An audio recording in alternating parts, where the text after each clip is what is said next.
জি উর্মি, আমি আপনাকে জানিয়ে রাখি, টানা 7 দিনের বৃষ্টিতে নোয়াখালীর বন্যা পরিস্থিতি ভয়াবহ আকার ধারণ করেছে এবং পানিবন্দী হয়ে পড়েছে 20 লক্ষাধিক মানুষ, যারা শুকনো খাবারের জন্য অন্যের সহযোগিতার আশ্বাসে বসে আছে। অনেকে আশ্রয় কেন্দ্রে চলে এসেছে। জেলা প্রশাসকের দেওয়া তথ্য অনুযায়ী 36,000 লোক ইতিমধ্যে কিন্তু তারা বিভিন্ন আশ্রয় কেন্দ্রে আশ্রয় নিয়েছে। এবং জেলা প্রশাসক অফিস থেকে আমাদেরকে যেটি জানিয়ে দেওয়া হয়েছে, 388টি আশ্রয় কেন্দ্র এবং 88টি মেডিকেল টিম কিন্তু জেলা প্রশাসকের কার্যালয় থেকে নিযুক্ত করা হয়েছে। এছাড়া 15 লক্ষাধিক নগদ টাকা এবং 800 মেট্রিক টন চালের ব্যবস্থা করা হয়েছে।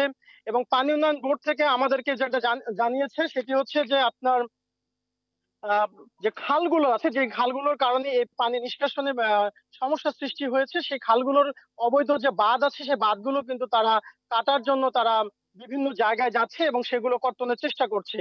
আমি আপনাকে আরেকটা বিষয় জানিয়ে রাখি, যারা আহ জেলা প্রশাসকের অফিস থেকে কিন্তু যারা স্বেচ্ছাসেবী আছে তাদেরকে মাঠে কাজ করার জন্য বলা হয়েছিল এবং বিভিন্ন স্বেচ্ছাসেবী সংগঠনগুলো তাদের তৎপরতা অব্যাহত রেখেছে।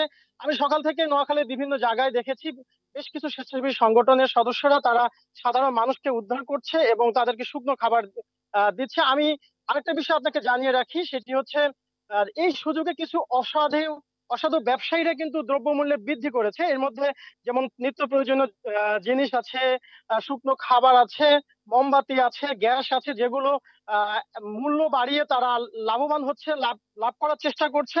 এই বিষয়ে কিন্তু আমি অনেকের সঙ্গে কথা বলেছি, তারা কিন্তু প্রশাসনের নজরদারি আশা করছে। আর আমি এই মুহূর্তে উর্মি আপনাকে একটি স্বেচ্ছাসেবী সংগঠনের কিছু সদস্য আমার সামনে আছে, তাদের সঙ্গে একটু জানতে চাবো তাদের এলাকার সার্বিক পরিস্থিতিটা কেমন। আপনারা আপনাদের এলাকার কি পরিস্থিতি দেখেছেন এবং কি ধরনের ব্যবস্থা নিয়েছেন টানা একটু।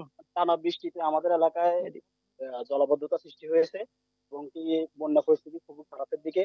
তাই আমরা সকাল থেকে প্রায় 100 জন পরিবারকে শুকনো খাবার বিতরণ করেছি এবং 150 জন মানুষের মতো আমরা আশ্রয় কেন্দ্রে উদ্ধার করে আনতে পারছি এবং আরো 200 জন মানুষের মতো আমরা 200 জন মানুষকে আশ্রয় কেন্দ্রে আনার জন্য আমরা ওই পরিকল্পনা করতেছি এবং আরো 500 জন মানুষের জন্য আমরা শুকনো খাবারের ব্যবস্থা করতেছি। জি উর্মি, এই শুনছিলেন যে স্বেচ্ছাসেবী সংগঠনগুলো তৎপর রয়েছে তারা এখনো। তো নোয়াখালীর সার্বিক পরিস্থিতি এই ছিল সর্বশেষ আমার কাছে, উর্মি।